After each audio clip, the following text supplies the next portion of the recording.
Hey, welcome to the Comic Bug. Today we are here with Mark Waid. We're going to ask him everything and anything we wanted to know about comics. And this is the first time we've ever done a signing Q&A, but I think it'll be cool, and you know, you guys will be more comfortable with Mr. Waid when this is all done. And have your own questions and special time with him. So without further ado, we're going to get started. I do want to give a few shout outs. Thank you to Lori Matsumoto for setting this all up. Thank you to Just Jen, Cupcake Designs. When we open the floor to questions, if you ask a question, you will get a cupcake, and they are awesome cupcakes. They are awesome cupcakes. Thanks to Professor Brown just for being awesome, and thank you to Geek Magazine for covering this. Nice. At the Comic Bug. So, Mark. Yes. Secret origin time. Yeah. I have a question. All right. Because a lot of people have been trying to break into comics for a long time. You were inspired to go towards comics because of Superman the movie. Yeah, exactly. Right? Yeah. How was it your very first comic was a Superman comic then? I'll tell you. How did that happen? I'll tell you, because at that time, I had gone to, I remember, this is 82 or 83, so I'm like 20 years old or whatever, and DC at that time was running a program by which they sent editors to different cities, like before or after conventions, just to have like a 4-hour seminar about how to break into comics, what we're looking for, and so forth.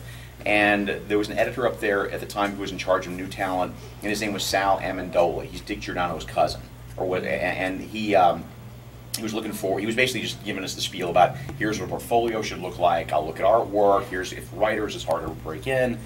But I went to one of these seminars, and I don't remember anything that was taught, but I do remember afterwards. I walked up to him and I said to him, I'm a writer, I really want to break in. What suggestions do you have specifically to break into DC? And he said, well, as luck would have it, he says, the guy who's looking for stories right now is Julie Schwartz, who's the editor of the Superman books, because they had just gotten a mandate from on high. This is about, I guess, 2 years before about a year and a half, 2 years before John Byrne took over the book and changed the Superman stuff. So leading into that, the publisher had said, as far as Superman goes, what we need from DC is a bunch of like 8-page stories, like 3 8-page stories in every issue, so we can make them not simplified or childish, but just make them very self-contained and make them for all readers, all ages, so that we can use them around the world in different translations in different countries. Oh, okay. So, I mean, they'd always been doing that with Superman, but they were making an extra effort based on like the German publishers and I think the Spanish publishers to package that stuff specifically for, you know, so anybody across the world could read a Superman story and not get bogged down in continuity. So he says, well, but that's something, so Salad says, that's not something that anybody is really interested in doing, because nobody at DC really wants to write those kind of stories. And I'm like, well, I totally want to write those kind of stories. This is exactly what I want to do.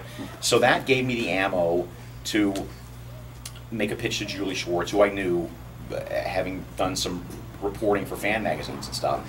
And I went to his office, in my first visit to New York, I went to his office and I pitched the story. And because Julie had grown up as a fan himself, that actually he and another editor named Walt Weisinger basically created science fiction fandom, the two of them. They were the very first science fiction fanzine publishers. They came up with the very first science fiction club. This is like the 1930s. And so Julie, you know, by that time a man of like 60 or whatever, but he had grown up and come up through fandom. So he was always extra considerate of new fans who wanted to break in. Genuine fans. Genuine fans. Right. Like he was, and so he gave me the time of day, and I sold my first story to him, and I sold another story, and then John Byrne ruined my streak, but that's okay. And then I languished for a little while, but it seems to have worked out okay. Yeah. Cool, cool. I mean, you know, you've had a very awesome and illustrious career. So we won't go over everything you've done, but I just want to mention a few of your great titles. You know, Flash being, I think, your first major run, right? Yeah, exactly. Legion, Captain America was a personal favorite when that I think it was like 10 issues, and yeah, then, like so then they found a better talent, Rob Liefeld, to take over. Exactly. You know, just to bring, just kind of bring the character up. Yeah. But and then Kingdom Come. Yeah. And just kind of observing your career and your work. I think that a lot of the things you talked about in Kingdom Come, a lot of the themes you established, I think it kind of resonates through everything, and I'm going to tell you why I say that. Hit me. Whenever you deal with an established hero like Daredevil, you've had like Frank Miller's run on Daredevil, and then everybody after that has kept this grim and gritty. The first thing you do when you get a hold of a character is you shave them. Yeah. You spiff them up. Yeah. You're like, these are heroes. But then when you have your own creator own stuff, irredeemable, they're just as grim and gritty as, you know. Yeah. You want to talk about that? Well, I mean, I think it's because when it comes to my own creator-owned characters, like with the irredeemable stuff or the insufferable stuff we're doing on Thrillbent, there's no shaving to be done. There's no cleaning up, and there's no Silkwood shower to have to give them. Yeah. Like they're already sort of like they're carved out that way. But with the other characters, it's never like a thumbing my nose at the previous guys. It's never like, oh, I know how to do this character right and you suck. It's not that. It's just that I feel like what I do best is take all those characters back to like core principles, like take them back to center. And so sometimes it's because if it's like Superman or Captain America, it's because it's a character that I've known forever. And sometimes with a character like Flash, it was more that I kind of knew the character, but I needed to figure it out really and get inside the character and work from the inside out. And so that was a case of, okay, let's pare away the supporting cast. Let me focus on this one guy and then sort of build from there. And Daredevil was kind of like that. I mean, I kind of knew.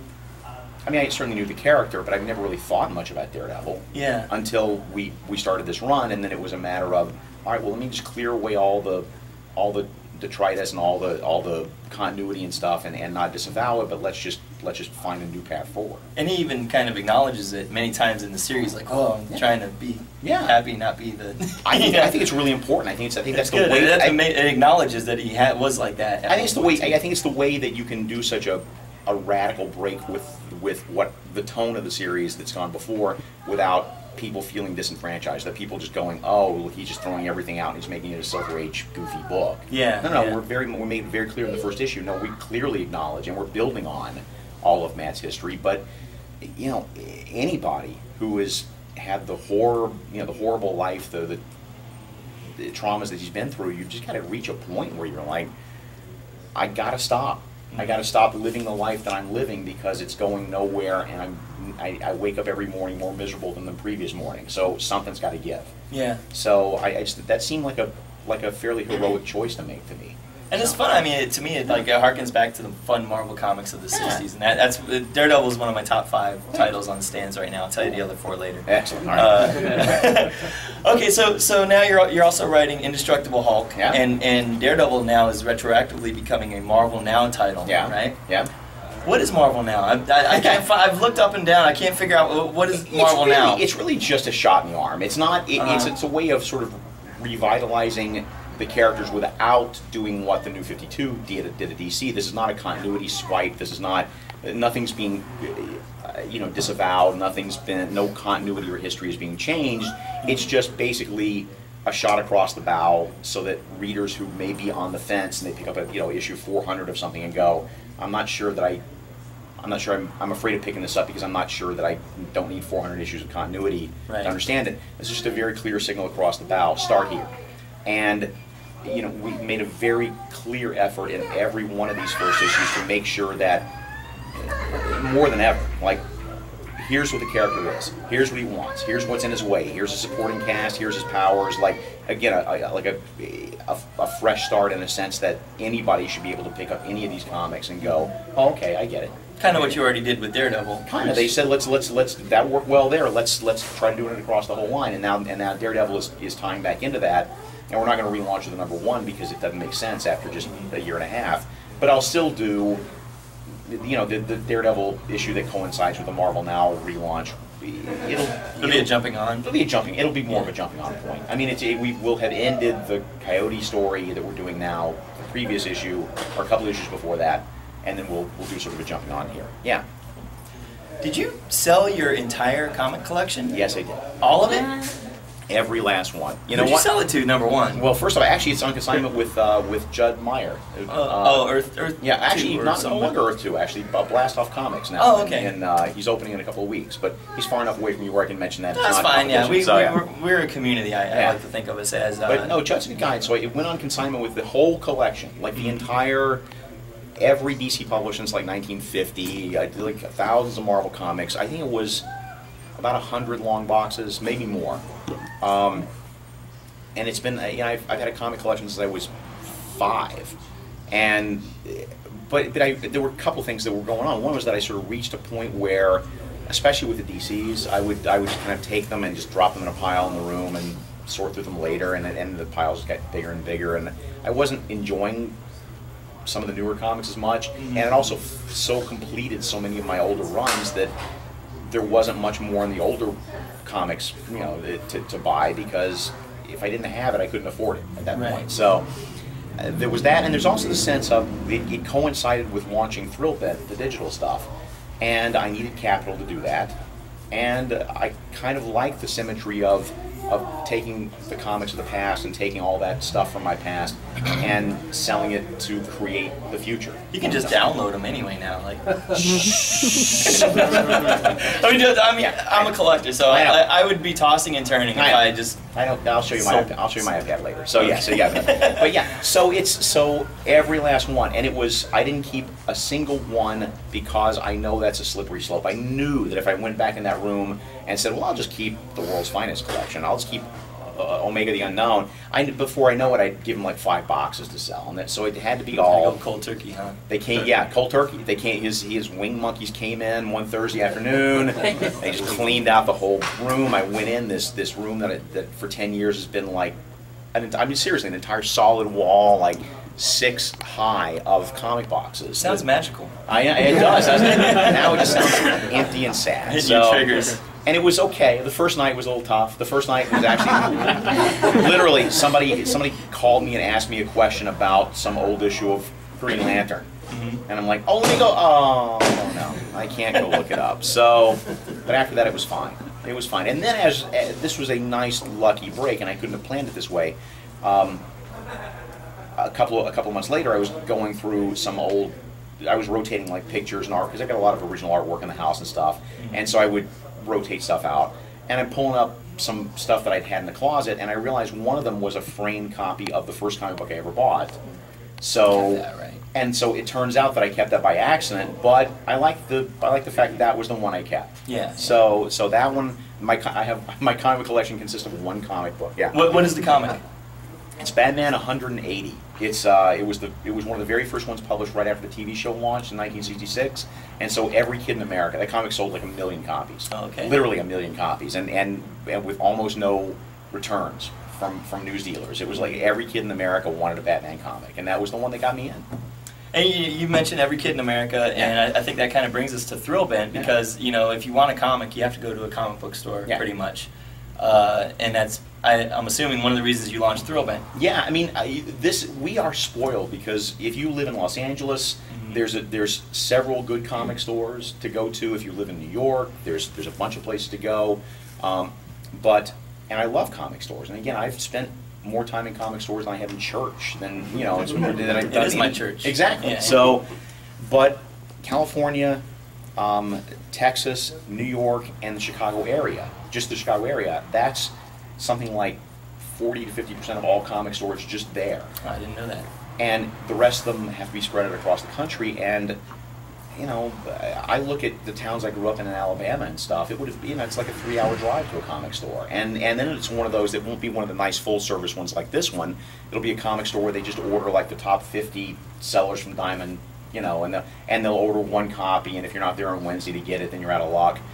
And they're doing their best because it's a tough business, and you've thrived here because you're doing a great store. But it's still, you know, you have to admit it's you know, you don't have a yacht parked out in back or anything. So yeah, dude. Okay. The key word is full service. That stuff is all on the table. There's no taxes on that. But it's but you know, so again, without disrespect to comic stores, it's just there's so many parts of the country that are not served by comic stores. This is one of the reasons why the argument, you know, has always been from fans and to some degree retailers, like, why don't we do a national ad campaign for comics? Or why don't we do like a Got Milk campaign for comics and stuff? And the answer is because you can do that with beef. Yeah. Because if I see a commercial for beef, I know where to go get beef. There's probably no place in America where I'm not 15 minutes away from ground hamburger somewhere in a store. But you know, if you see a commercial for a comic and you live in, you know, Champaign, Illinois, you know, or if you live in Birmingham, Alabama, or if you live in, you know, a bunch of other, you know, smaller cities, where do you go? Right. It's wasted effort and wasted advertising money because there's nothing you can do with that. So that said, I think the iPad and the iPhone have been godsends in terms of distributing content to places that can't get comics otherwise. I still encourage people, if there's a comic store near you, go there. And if you want to order through Amazon or through one of the comic book direct sales services, mail order stuff, go there. But if you just want your occasional comics fix, they've sold more iPads in the time it's taken me to answer this question than there are comic stores in America. That's just the fact. Oh, really? Like, you mean even to now? Even just in the last 15 minutes, they've sold more iPads than there are comic stores in America. Wow. And so we still have to reach people. We still have to let people know. But Comixology, for instance, which is the first with the most in terms of getting digital comics out there, they're continually one of the top iPad and iPhone apps downloaded. They're continually one of the most profitable. If you always, if you got an iPad or an iPhone or whatever, and you look under your apps, it'll always say top grossing apps or whatever, and it's always there. Comixology is always there because they're making money hand over fist because iPads and comics are just made for each other, kind of, but not really. Because my original problem with iPad comics and digital comics was that what they were doing. Comixology and other places that were doing digital comics, all they were doing was taking already printed comics and scanning the files in, and an iPad is about 80% the size of a regular comic book page, and an iPhone, forget it. So you're already looking at a smaller image, and they do that guided panel view sometimes where it will take you from panel to panel, but the page wasn't designed like that. Like as an artist, if you're drawing a page of comics, you have a design flow to it. You're doing that. You're using every panel to lead to the next panel. The whole page, in other words, is its own design unit. And when you do that guided view panel stuff or guided panel view stuff, you lose that, and it's sort of like looking at a comic book through a cardboard tube, like a little bit at a time. And I didn't like that. I didn't feel like that was using the medium to its greatest effect. So what we started talking about doing was, well, first off, why aren't we doing comics material that is specifically for mobile devices? Specifically, like from start, not adapted from comics, but literally comics drawn and written specifically for the mobile device and for computer screens, which is why we went landscape with everything. Because my problem with portrait is, again, this is the way we read books, this is the way we read magazines, but this is the way we look at computer screens and laptops. And most of the time, when this is the way you look at your iPhone if you're looking at anything other than just email. If you're looking at wider content, if you're doing an iPad, again, this is a good way to go. It's more universal than this. So let's work with this format. So what do we have to do there? Well, what can digital do that comics can't? Well, there's certain effects that you can do that it's not motion comics, it's not putting soundtracks in, it's not, I'm going on with it way off. I know that you asked a question 25 minutes ago. Go on, I can go home now. I know, exactly. So basically, first thought was we wanted to do stuff that was landscape format. So you could see the entire page all at once. Or a panel, and then a panel would drop in, and a panel would drop in, but still you're not having to constantly scroll up and down as you're, maybe it's just me, but I hate, when I'm reading a portrait comic even on a computer screen at home, I get this, and I have to scroll down to get this, and then I reload the page, and here comes page 2, and then I got to do that. That's why you should just buy comics. And just buy comics. Full circle. No, even some web comic guys are first doing that because they figure that what they can later do is repurpose that as a print comic, which is great. But the initial experience of reading it on the screen is just not satisfactory. So I said, we'll worry about print later. Let's go digital first. Let's do the landscape format. Let's play with that, and then let's come up with some of the effects that you can't do. One of the most effective things that you can't do in print is that when I'm writing a comic, the only place I can surprise you as a reader is right here in the upper left-hand corner when you turn the page. Because even if you've got tunnel vision, even if you're turning the page and you're just looking to, you're still seeing what's happening here. You know, the corner of your eye is still seeing what's happening all over here. So this is the only place I get to surprise you, like once every, you know, turn of the page. But with a digital comic, with each screen swipe, with each new screen, I can throw something new at you. I can have some new surprising element happen and stuff, and that affects the flow of the story. It's more fun for me. I just like the idea that that with a digital comic, you have no option of knowing what's happening next.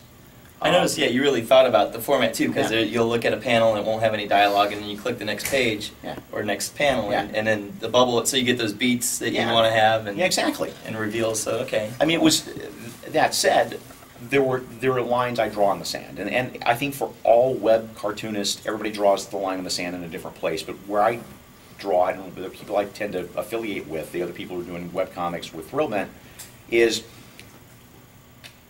all the bells and whistles aside, popping up panels and dialogue that appears, and like rack focus moments where you get, you know, this character with something blurry in the background, and then on the swipe you'll suddenly get the focus on this, and you'll see what the zombie coming up behind it, whatever. It's still comics, because you're still controlling the pace at which you read the story, which I think is the underlying fundament of comics, is that that's why there's no soundtracks, that's why there's no voiceovers, that's why there's no written, you know, spoken dialogue, that's why there's no motion, because all of those things impose an element of time. Like they make your comic to where it's not just you in the comic anymore. Now you're sort of just kind of watching this happen in front of you. Like, you know, or anything that compromises the element of time, anything that takes away from you the pace at which you read the story, which is very personal. I mean, everybody knows that. I mean, how many people have actually tried to read a comic along with a friend of yours at the same time?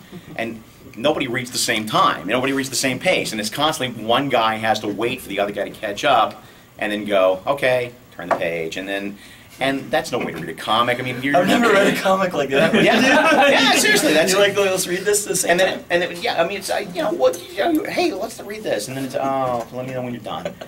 Well, it just ruins everything. It ruins, it ruins the flow, it ruins the pacing.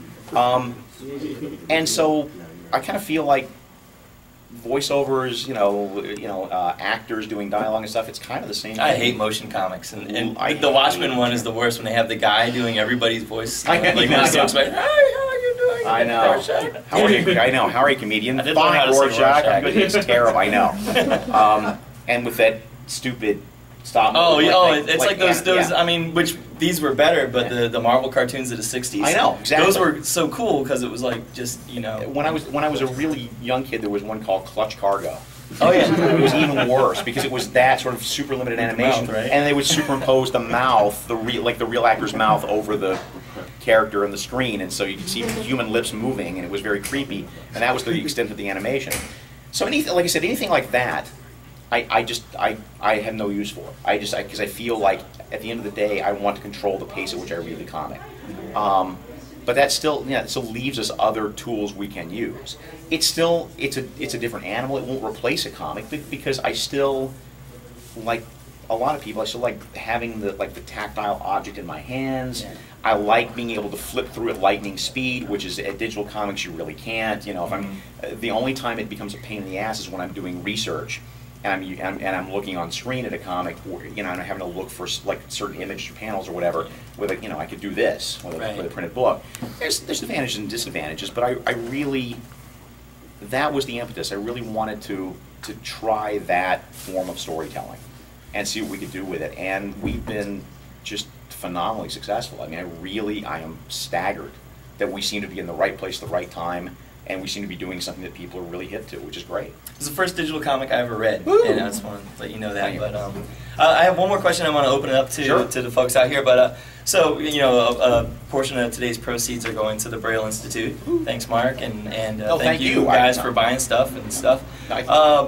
Working on Daredevil is this something that you has kind of opened your eyes, I guess, to the challenges that blind people face. Yeah, it's something I have to bear in mind every time I write the character, even to the point where, how easy it is to say, how many times a day you say, oh, I see what you're saying, or look at this, or just even when you don't really mean look at this, when you say I'm seeing, that language can't even exist in Daredevil's vocabulary. You have to think about that character on that level of minutia. That he doesn't. It's different. He's interesting in that Daredevil is the one comic character I can think of whose specific set of superpowers has gotten less interesting and less useful and less powerful over the last 40 years. Because used to be, the thing with Daredevil is he could read a newspaper with his fingertips because he could feel the ink. Well, guess what? That kind of publishing doesn't exist anymore. He can't do that with a screen. He can't. Think about how many times a day you use a screen. On your phone, on your computer, on whatever mobile device you've got, on your TV. These are things that I really want to do a cliffhanger. I haven't done this yet, but I really want to do a cliffhanger with Daredevil at some point where it's like the last page, and he thinks he solved some problem, like he's defused a bomb or something, and then behind him there's like a big screen of Dr. Doom just chortling, going, I got you now, but you can't see it, So you have to bear that in mind as you write this character, and it's all these little things, like just living inside that skin. Would he take the subway? Probably not, because if you've got the hypersenses of Matt Murdock and you've got the smells, you've been in New York, my God. Yeah. The sound alone is that we did this thing in the first issue where there was a backup story in the first issue where Matt Murdock is in the subway and he's learning to play the violin, or teaching himself to play the violin. And actually, I had that scene set in a city park specifically because I didn't think Daredevil would ever go in the subway. And it was the artist who said, I see your point, but if you let me do the subway, then I can do some interesting graphics with the trains and the rhythm of the trains as they come down the tracks and the chakada, chakada, chakada, and sort of build out of that. And then, okay, you win. I'll make that compromise on that because that makes sense. But you have to constantly think about where Daredevil would be, where he wouldn't be, the kind of things that he would think about. And my artists are great on that too. Like the very first image of the very first issue, Pablo Rivera, the artist, I'd had Daredevil sort of like, a shot of Daredevil sort of looming over this wedding party down below. And he said, well, he doesn't have to face the wedding party. He can see in 360 degrees with his radar vision. He should instead be at some place in a nearby courtyard where the acoustics would be the best. So his back is to us on that first page, and he's sort of building a picture in his mind out of what he can hear, because that's where the acoustics are best. And like that's really smart thinking on that guy's part. That's a good artist. So this is, but being aware of this, one of the things I really, really want to do, and I didn't get a chance to do it this year, and I think they're going to do it again next year, is there is a program in New York where the Blind Institute there runs this thing where you come in and for a donation, they will spend a couple of hours with you. You're completely blindfolded in pitch darkness and given like a cane, and they are walking you through like what your life would be, and sort of like really immersing you in this and teaching you from in a completely blind state what things feel like. Basically letting you experience that life through that world. And I think that would be incredibly useful. Yeah, you should do that. I'll see you later. We can go. No, we can do it later here. No, that's just how you get people's wallets. This is how you know how this works. Mike says, let's do the blind experience. And the next thing I know, I wake up in Tijuana with nothing. I used to use that trick a lot in my single days. Anyway, with that, I want to open it up to you guys out there. If you have any questions, I can't imagine I haven't already answered every question that you already could possibly have. But they want cupcakes. But they just want cupcakes. So. Ralph. Yes. I had a question when you're designing, like you said, mobile comics on the iPad. Yeah. And you're going landscape mode on everything, right? Now I can go, yeah, landscape. Yes, yeah, right. Yeah. Is there a different structure you think, like the comic book panels, like the art should be stable, should be like bigger panels and less smaller panels? Yeah.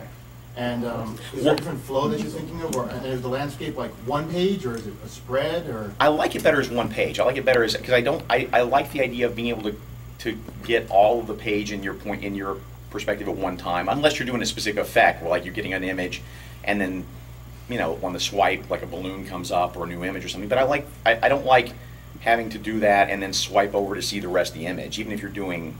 Okay. So I don't like that. So one of the things you lose. Also is, you lose the big 2-page spread you get in a comic book. You get the big full-page shots. These are the trade-offs you make.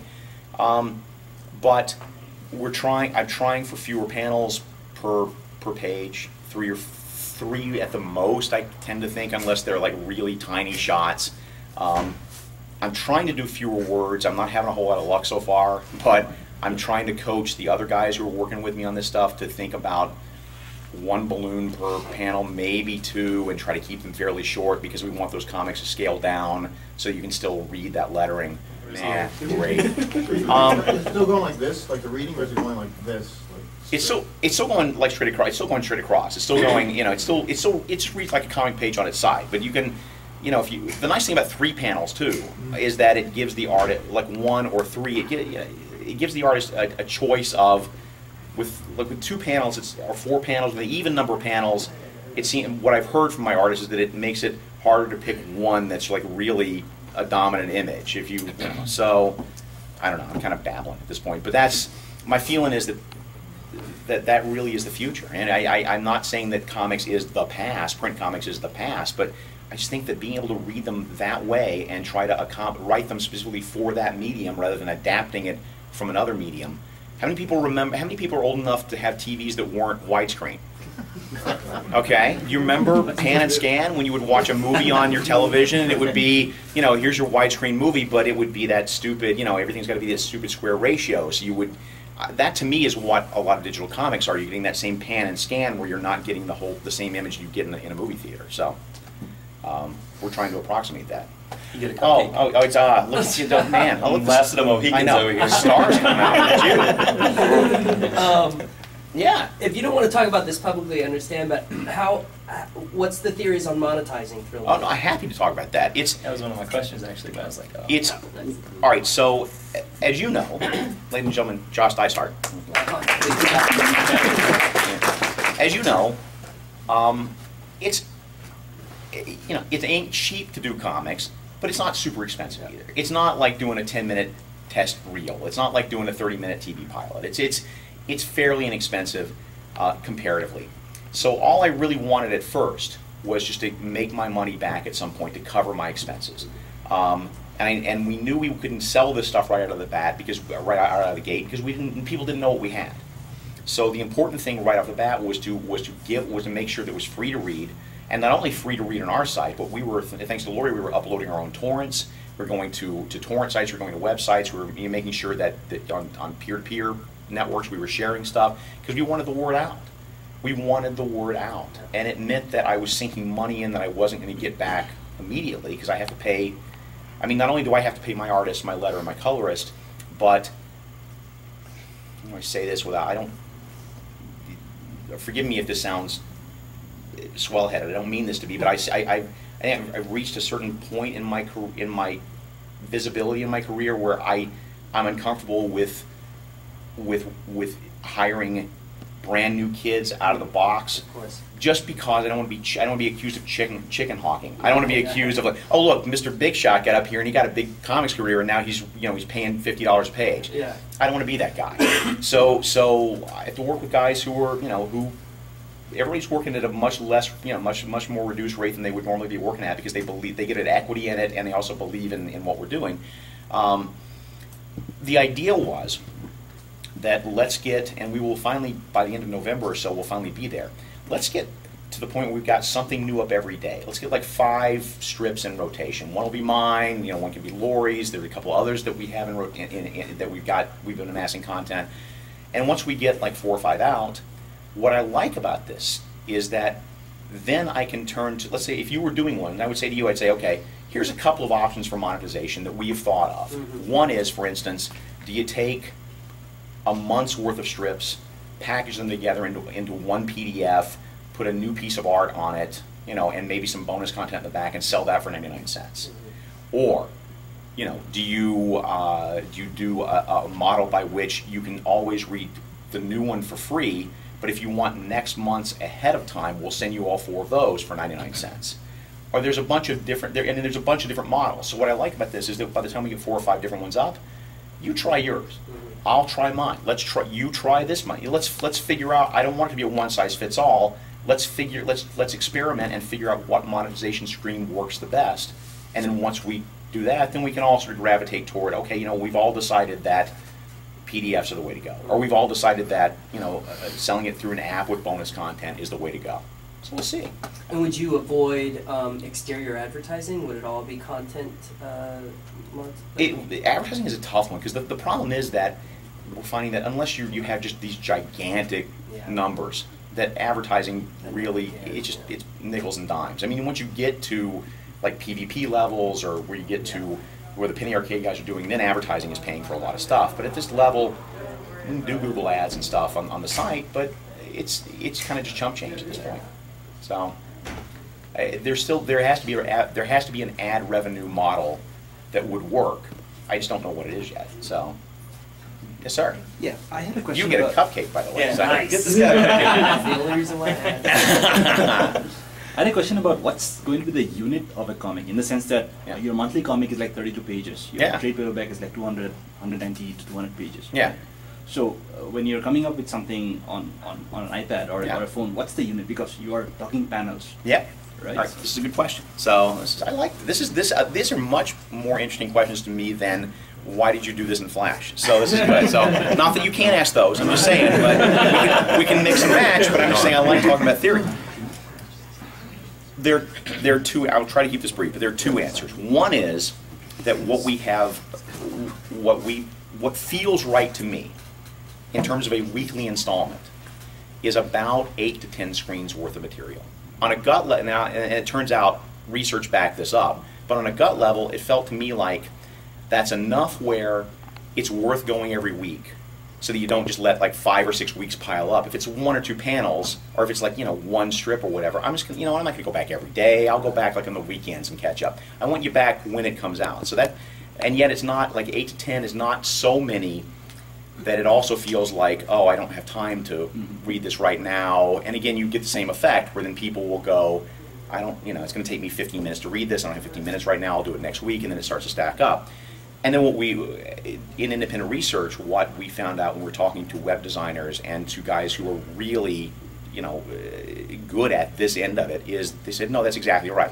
That is pretty much what we have all decided, that 8 to 10 views per website is about what people find acceptable, no matter what they're looking at. So that's about the right sweet spot. That's good.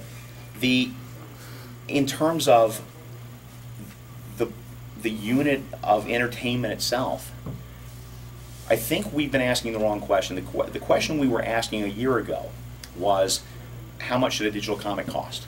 Should it be 99 cents? Should it be $1.99? Should it be something incredibly price gouging, $3.99 or whatever it is that some companies call it?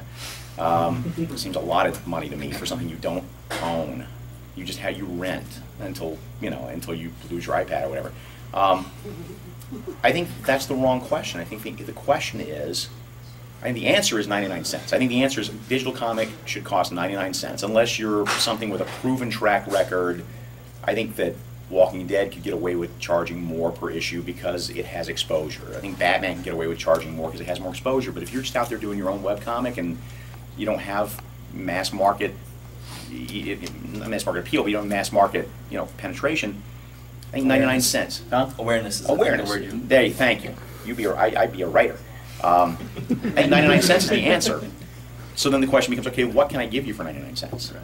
So you flip the question. 99 cents is the answer.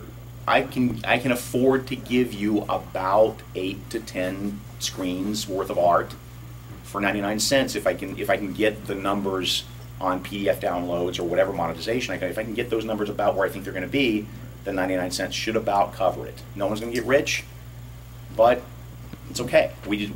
Like I said, my only goal right off the bat was let me make my investment back. If that's the worst that happens, I mean, obviously I would want to make a profit off this because then everybody makes a profit. Then the artists, the writers, the colorists, the letterers, they all get a piece. Everybody wants to make money off of it. But at the end of the day, if all I do is recoup my investment, then I still have a bunch of lettered artwork, colored up stuff that I can turn to print, that I can repurpose in other ways, that I can sell for an option in Hollywood or something if I want to try to make that money, and it just becomes an IP revenue stream for you. Yes, sir. It kind of as a follow-up, I was thinking about that because like what Mike Norton did with Battle Pug, I was wondering if you were anticipating collecting stuff, like if you were gonna put, offer to people later on demand, or how you would approach that. I would like to. One of the reasons we chose that 4:3 ratio specifically is because that's 4:3. And so this, one screen stacked on top of another is a comic book page, in standard North American comics, because not not a good progressive store like this, but a lot of comic stores won't even carry it if it's not the shape of a normal comic book. So the idea was let's eventually go to print. One of the reasons I wanted to go into digital beyond all the artsy-fartsy stuff I've been talking about and this and that and the, look what you can do, is also because when I was looking at print costs and just 2 or 3 years ago for a plain vanilla color comic that is not by Marvel and DC, where they can afford to their numbers are such, their print runs are such that they're fairly inexpensive to print. But if you're a smaller publisher, if you're like Dynamite or Boom or Valiant or any of those guys, your per unit cost can be as much as $1 a comic just to print the thing. Now do the math. If it's a $4 comic, $3.99, it's a $4 comic, the distributor's only giving you 40%. These are rough round numbers. It's different for every company and everybody's got different deals, but let's just say it's 40%. That means you're getting, as a publisher, I'm only getting $1.60 back from the distributor. Of that, I have to spend maybe 80, 90 cents, even $1 just to print the thing. That doesn't give me much left over to cover my art, my lettering, my art, my color, everything. And that was 3 years ago. And it's only gotten more expensive, and it's only gonna get more expensive. So one of the pushbacks I had way early on when I was talking about digital comics was retailers were very upset because they thought I was trying to undercut them or work around them or not try, and the smarter guys got it, and I didn't do a good job of articulating it, and that's partly my fault. But I wasn't trying to make an end run around comics stores. If I could afford to print comics first, that way, at the same time as I'm doing digital, if I could afford to put that kind of print money in, and then hope I get it back in a few months, I'd do that. I'd do that too. It'd be foolish to cut out any form of distribution, but I can't afford to do that. This is the dirty secret of most of the indie comics, even the more prestigious stuff like some of the stuff that's being done at Image, not Saga, not Walking Dead. Those are outliers. So, and the stuff that Mike does at Dark Horse, those stuff do big enough numbers where there's profit involved. But I know a lot of guys who are working at Image, getting their own creator-owned series up. And they know they're not going to make their money back on the monthly series. They hope they'll make it back if it goes to trade paperback and if that trade paperback sells through. And even then, they're not going to make a whole lot of money, but they might make a little bit. But that's a huge investment. That's the whole process from when you start paying an artist to when you actually get a check from Diamond can be like a year.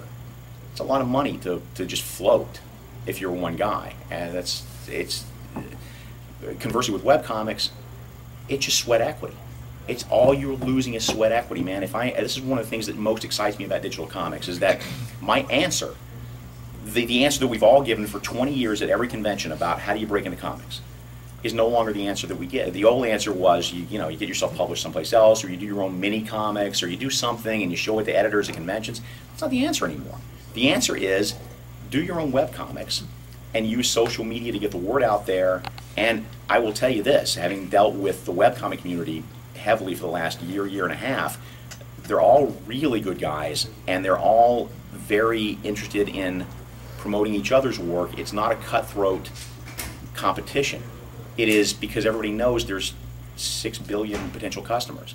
No one's cutting anybody, when no one's in competition. So what I see in the webcomics community is that if they see something they like, and even if it's a website that only 100 people have visited, if it's a little tiny webcomic that the word hasn't gotten out yet, if they see it, they'll promote it. They'll tweet about it, they'll Facebook about it, they'll pump it on their sites. And again, not everything will reach giant heights of circulation. It's like anything else. Some stuff will succeed, some stuff will not succeed.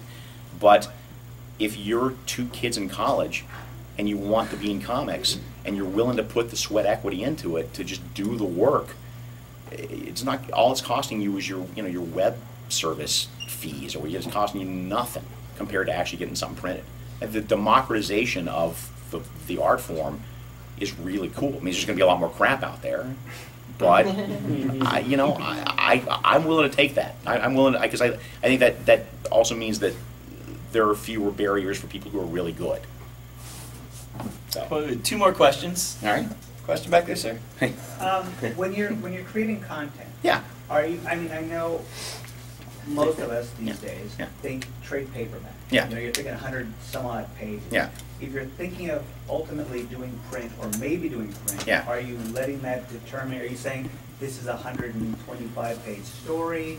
Are you thinking about that at all? At this point, I haven't really I thought about that early on, but what I found, and this is where we're still in that sort of feeling around place about figuring out exactly what it is what we're doing, is I found myself doing more and more tricks on the screen that you can't replicate in print. And I made the decision to say, you know what, if I'm going to do digital, I'm going to go all in and do digital and worry about how to translate some of this stuff into print later. And sometimes, most of it works. I mean, I did some stuff for Marvel where I sort of taught them the same format, and I worked with them on their Infinite comics to help figure out what that would look like. And they're going to package that stuff in print. And they showed me what they've done to take those digital comics I did for them and do them in print. And it's 90% there. You know, it's still I don't think you'd read it and go without knowledge of there being in some other form. I don't think you'd read it and go, well, this seems missing. This seems lacking. But you do lose certain things. So it's when I first started, like I said, I was just thinking, boom, you know, I'll do this and I'll have a trade paperback. Now when I'm working, I'm less worried about that, and I'm more interested in the actual, ooh, here's something new we can do. Oh, look, here's a new effect we can do that doesn't compromise what comics is. And then I'll worry about how it, you know, that'll be production's problem. I'll let my production team worry about it, Lori. So. One more question before we wrap up and sign more autographs and stuff. He's signing iPads today too. You guys got your iPads? Any other questions? No one wants a cupcake. That's fine. Yeah. Dominic. Well, it's short. Money stuff aside, you said you got into comics because of the Superman movies. Is that correct? Yeah. So is part of your, I wouldn't say, you're geared towards digital now. Yeah. Is some of it, you know, you can do it in the dark. It's kind of like that going to the movie experience where you're in the dark and it's the only bright thing in the room and you're completely naked. You've been peeking in my studio. But do you think some of that is kind of maybe a reason you're starting to get more geared towards it because you're bringing back your child influence? I never thought about that, but you get 2 cupcakes because that is a really good observation. That is the kind of thing that also frightens me because it makes me feel like my life has somehow gone full circle and there's no place else left to go. But that's a really good observation. That you like digital comics because you like it in the dark? Because it's more like the screen experience that made me fall in love with wanting to do comics to begin with. Wow. I mean, I'm listening here. Good. I don't know about Wow, good, spooky question. Wow. Well, Mark, I do want to thank you again, of course, absolutely. This was awesome, and this is our first ever Comic Bug Q&A. Maybe we'll do that with some of these other guys that do comic books and stuff down the road. But you're watching us on Geek Magazine, right? Geek Magazine. Excellent. And we're here with Mark Waid. Wish you could be here. All right, take care.